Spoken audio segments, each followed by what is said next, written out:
Don't forget to go to ashkicking.com for pound the best home health and beauty fragrance products.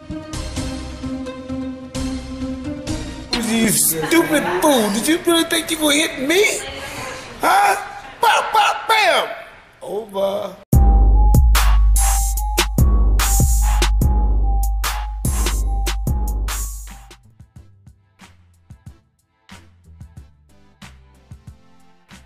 Dante's Boxing Nation, what's going on, guys?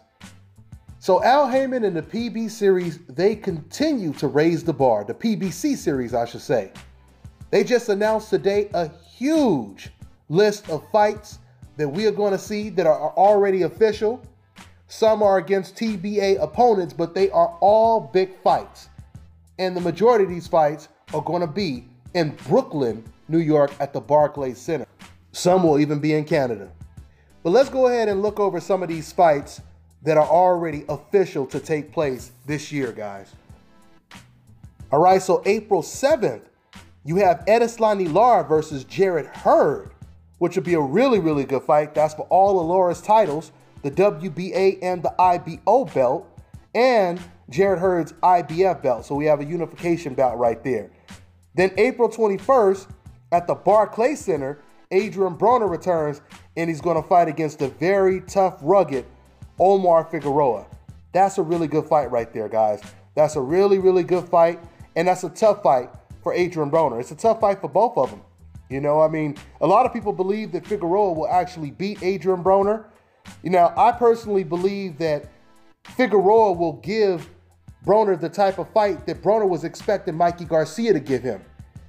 You know, when Broner fought against Mikey Garcia, Broner, he was expecting Mikey Garcia to be the aggressor, and he would basically pick Mikey Garcia apart, kind of like he did against DeMarco Antonio, right? But Mikey Garcia, he had more of a tactical attack, and he was fighting smart in there, and that's why Adrian Broner, he said, you know what, I can see that Mikey Garcia is trying to set me up with traps, so I'm going to play the role of the matador and just wait for Mikey Garcia. Because if you guys notice, in the first round, Broner was aggressive against Mikey. And then when he noticed that Mikey wasn't really doing a whole lot, that's when all of a sudden Broner switched it up and he started moving away, trying to outbox Mikey Garcia. And that was the beginning of the end. That was his demise in that fight, his downfall, if you will. Okay, so but when it comes to Figueroa is going to do exactly what Broner wants him to do. He's going to stick his head in the meat grinder. And that should be a very, very interesting fight. It's a 50-50 fight. It really is. And it's amazing how many chances Broner has gotten. We'll see if he takes advantage of this opportunity once again, you know, that presents itself. So that's April 21st. Now you have May 19th, also at the Barclays Center. I'll most likely be there for a lot of these fights out there in Brooklyn because I love going to Brooklyn now. My favorite place to be. May 19th, you have the return of Keith one-time Thurman against a TBA opponent. Now, talks are he's in negotiations with Jesse Vargas, and that would be a great return bout for Keith Thurman. And it would be a very competitive fight.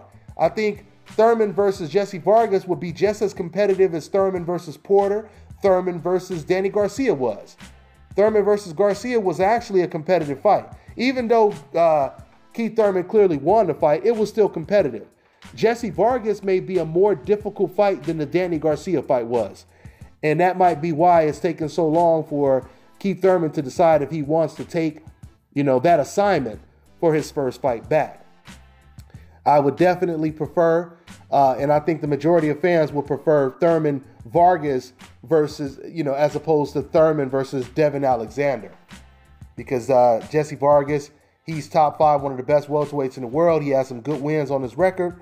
So hopefully that fight gets made. Now, another big fight we have on May 19th in Quebec, Canada, is Adonis Stevenson against Badou Jack, the Cinderella Man, Badou Jack. Now, guys, the light heavyweight division is really heating up right now. I mean, you have so many great fighters in this division, and I still truly believe that since Andre Ward retired, I believe that Adonis Stevenson, until he gets beat, he's the man to beat at light heavyweight. And Badou Jack, a man who's been pulling off upsets back to back to back, He is going to be a very, very tough challenge for Adonis Stevenson.